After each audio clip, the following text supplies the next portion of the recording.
wrestle for the WWE? Hell, that's the dream. How did the docu-series even come about? Like, what was something that really wanted you to focus on this aspect of the wrestling business? Because I know we have a lot of other shows weekly with wrestling content, but we don't have anything like in this sort of nature. It was, I told the story a million times, and each time I'm not sure if I got it exactly right, but it started before there was even Apple TV Plus. They contacted me years ago.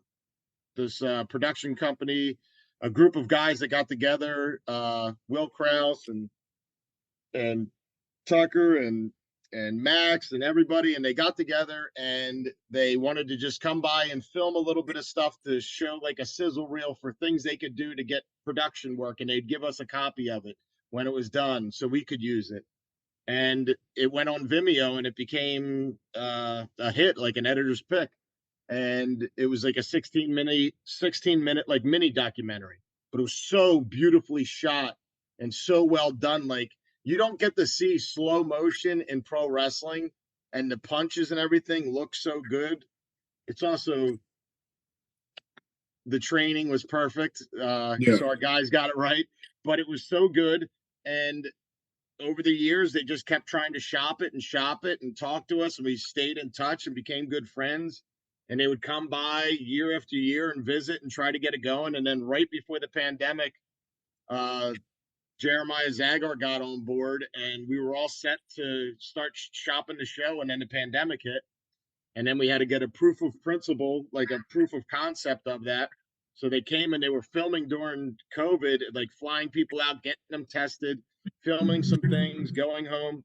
And then July 31st, we got the call from Apple and all them that we were doing it. And it was public record, Vox Media, and Apple TV Plus. And it was something we knew was going to happen eventually, but we were just, we were still doing our training thing. I told the students, like, this is going to be here. We still have to focus on this. Like, we can't every day be going, what's going on with the show? Is it going to happen? Isn't it going to happen? Our main focus is to keep working and stay positive, and it all worked out in the end. And I'm so glad we found this crew. It's perfect match. And do you think this was the best representation of what the day-to-day is for a wrestler? Or do you think it was missing anything in that aspect? No, I think it's perfect for what we do. Because I think that our school is the way all schools should be run for pro wrestling. And there's a lot of schools that don't do things the right way. And I'm not going to go naming names and stuff like that. It's not what I do.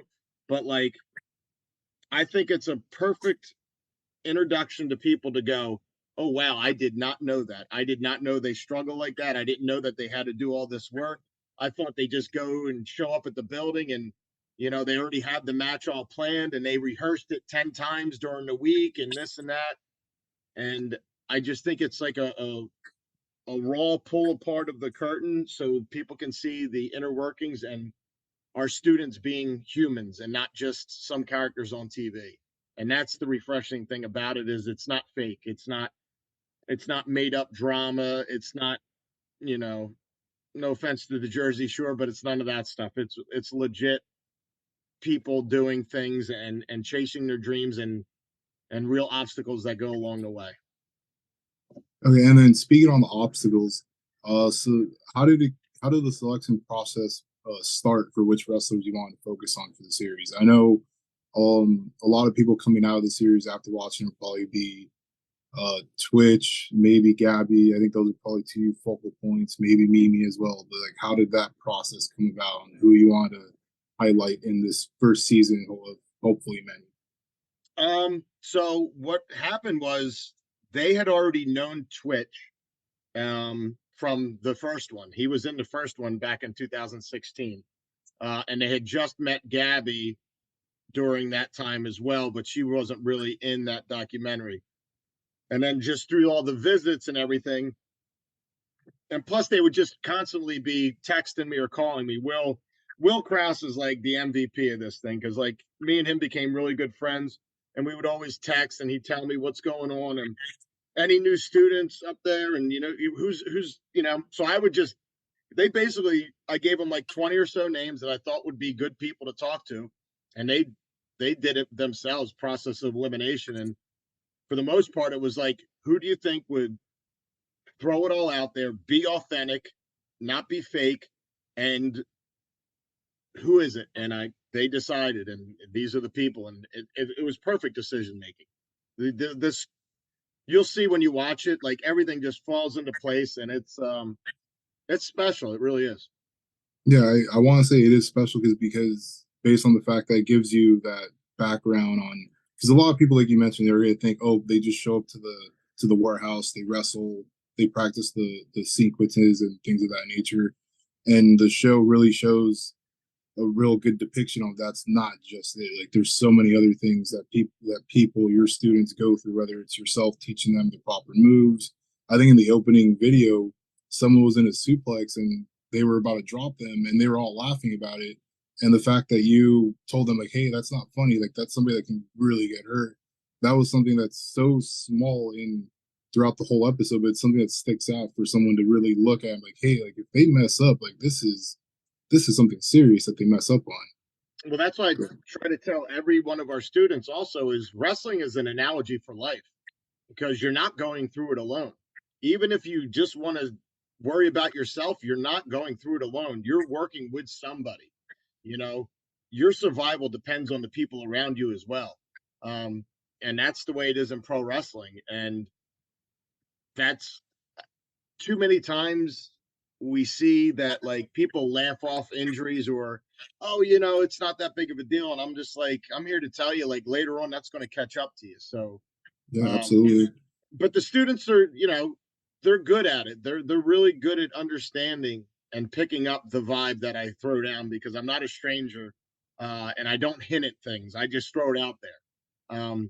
But they're very good at understanding, because like the one person I yelled at, he was fairly new. So that's why that was his excuse. It would have been worse if he wasn't brand new. Yeah, because I know when I picked up on that in the first episode, that was something that really stuck out. Because even like right now on social media, people watch wrestling. They'll make fun of, I guess, the botches is what they call it, things of that nature. And it's something that I've never understood why. Because if somebody botches incorrectly, really badly, that's somebody getting hurt permanently, like you mentioned in the episode. And that's something I think a lot of people don't take into consideration, because they just think, oh, these guys are made of rubber, or these women are made of rubber that they can just bounce right back up, and it's not really that. It's still like any other job. You can get hurt or anything of that nature. And I think what I want to end this whole interview with is, do you think, what is the purpose of the show? Do you think you want more? Do you want the show to attract more students? Do you just want the show to show people what it's really what life really is as an independent wrestler? Because a lot of people just think like, oh, they're a wrestler, they're going to get signed up pretty soon. Like, what's the whole purpose of it? The whole purpose for me is for more. I always say this: I want to expose the wrestling business, and when I say expose it, I mean expose it to more people. I don't want it to be just these people that just like pro wrestling. Like the kids that read comic books were the kids that used to watch comic book movies, and that's it. Now there's people that know nothing about comic books, nothing about any of that stuff, going to all the superhero movies. They didn't need all that. That's what I want now. I want people to find this show that never watched pro wrestling before and fall in love with it and want to know more about these kids and more about other wrestlers. And I hope other wrestling schools and other wrestling companies pull the doors back and let people know who these kids are. Let them know how talented they really are. That's what I'm looking for. If I get more students out of it, great. But if not, I don't care. I honestly don't. I've been poor my whole life. If I remain poor, that's fine. All I care about is all these people succeed. I'm cool with that, honestly.